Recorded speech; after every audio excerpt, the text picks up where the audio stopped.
Greg, we're one of the places that we absolutely love to start with, I guess, that we have on is the beginning. So going to the start of your origin story. Not everybody, as they're growing up, thinks to themselves, hey, I'm going to go into real estate or commercial real estate or real estate development. Can you take us back to those beginnings and gradually take us, through the evolution? Yeah, in high school, I didn't really know what I wanted to do. I actually took some time off and I moved up to Southern Oregon because I have family up there. And it was just kind of a summer job. I worked at this place called Lake of the Woods Resort, just doing whatever they needed. And through that, got to know the owner, a guy named Doug Newman, who was a real estate developer in Southern Oregon. And I didn't know really what a real estate developer was. That was new to me. I just knew that he built these really cool buildings and he had some really neat cars. And he hired me to wash those cars. And he had a really big house and some cool stuff. And he was a nice guy and he was willing to, kind of drive me around and show me what he was working on. And I kind of decided there and then that, I want to build stuff. I always thought that, I'd get into, I don't know, the trades or something environmental. I liked working with my hands. So I figured, hey, why not get into development? And so I decided I would try to learn as much as I could about it. I didn't want to live in Southern Oregon anymore. I stayed there for a little while and went to Southern Oregon University for a semester, but then decided to come back to Sacramento. Went to American River College for a little while for undergrad and then went over to Sac State. And I figured my first step was get my real estate license. So I did that. And then I figured, I don't know who was going to kind of hire me. I was still going, through college. So I went to the Century 21 office near kind of where I lived at the time, residential, and said, hey, would you bring me on? And his name was Steve. He said, sure. And had no idea what I was doing and decided I would start by selling homes. And so I did that and I sold a few homes, kind of realized that wasn't really my thing. It's a very emotional decision and, it's, whether they like the tile or, whatnot. But I ended up finding 4.5 acres of vacant land behind Zinfandel Grill here in Sacramento. And I was like, I think that'd be a great location for development. So I reached out to the owner and, asked him if he wanted to list the property. He said no, but I just kept at it and kind of built a little bit of a rapport with him. And then he said, hey, why don't you meet me at Denny's in, I think it was in Emeryville. So I took the chance, drove out to Emeryville. We had breakfast. He said, look, I'm not going to list it with you because it's a good rental income, but if you find me a deal, I'll work with you, which is funny because I tell the brokers nowadays, like, try not to do unprotected work, have a listing agreement, but I didn't have a whole lot else going on at the time. And so I found a developer, he made an offer on it. We put it together, we sold it. I still have that commission statement somewhere in my drawer that I probably need to frame, but it was the most money that I'd ever made in my whole life at like 23, I think, something like that.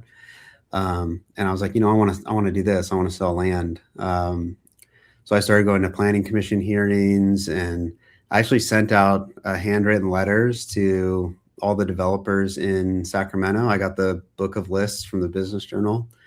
And the only one that replied was a guy named Fred Katz, FHK Development. And I still, from time to time, keep in touch. And he was willing to, have me come to his office and show me what he did as a developer.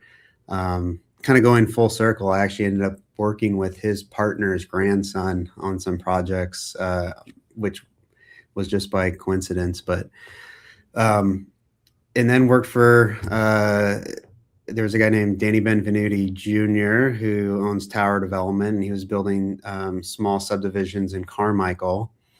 And a friend that I met who was on the Carmichael Planning Advisory, um, who I still keep in touch with, Todd Chambers, just great guy, put me in touch with him and said, "Hey, you should talk to this guy. He's, looking for land."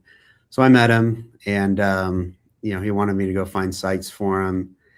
I worked out a deal where I was on a draw against future commissions, but I didn't have to pay those back. He could fire me at any time. So I didn't want to be in debt to anybody. And then I would spend my weekends and time when I'm not at school or, hanging out with friends, going driving around, knocking on doors, trying to get people to sell, an acre to 5 acres in kind of the greater Sacramento area, and had some successes and sold some properties to them. And that was kind of the start of it all. And then did an internship at Centex Homes while I was in college, graduated, got a job at Richmond American Homes. They put me through a really great training program in Colorado, which is where they're headquartered. Came back, did land acquisitions, housing market tanked, kind of saw the writing on the wall. Nothing penciled anymore. They weren't acquiring anything. And I was like, oh, this isn't going to work out long term. So I got a job at a company called Armstrong Development, who was not in California at the time. They're based out of Pittsburgh, Pennsylvania, and they had an office in Phoenix. And they were a preferred developer for CVS Pharmacy. And at that time, CVS was coming to California.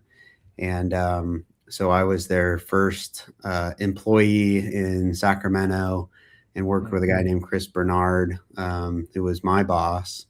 And we kind of opened the office together. And that's kind of where it all started. And that's what got me into more on the commercial retail side.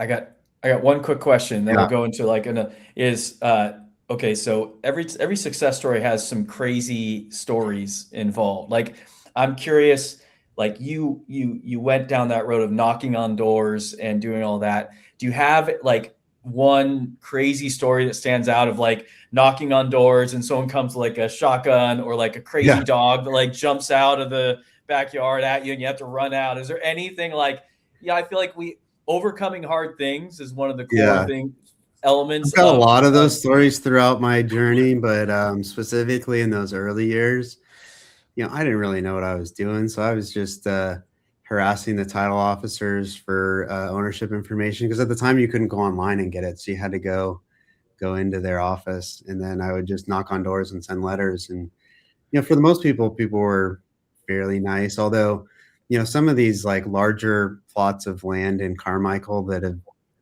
been there forever, you get some kind of recluse people that have just like, they don't want to be bothered, and everything's overgrown. And I remember there was one off of, I think it was kind of near Ingle, somewhere over in the Carmichael area. And it was like, they had a cow actually in like a pasture, and it was all overgrown. And there was this long kind of road to their house and a gate, and it was dark, and like the gate was somewhat open. And I was like, I don't know, should I go in? And I was like, all right, I'll take the chance. And I walked in, and I got to the door, and somebody yelled out at me, "Get off my property, I've got a gun." And so I started back to the car.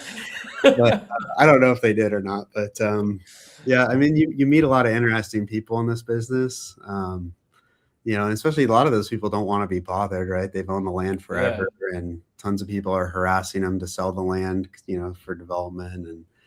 And so, yeah, it wasn't easy. That's for sure. That's what I wanted to like, what's that, like you just shared, like, what's that story of like, of them almost coming out with a shotgun and you're like, oh, okay, I'm getting that. Yeah.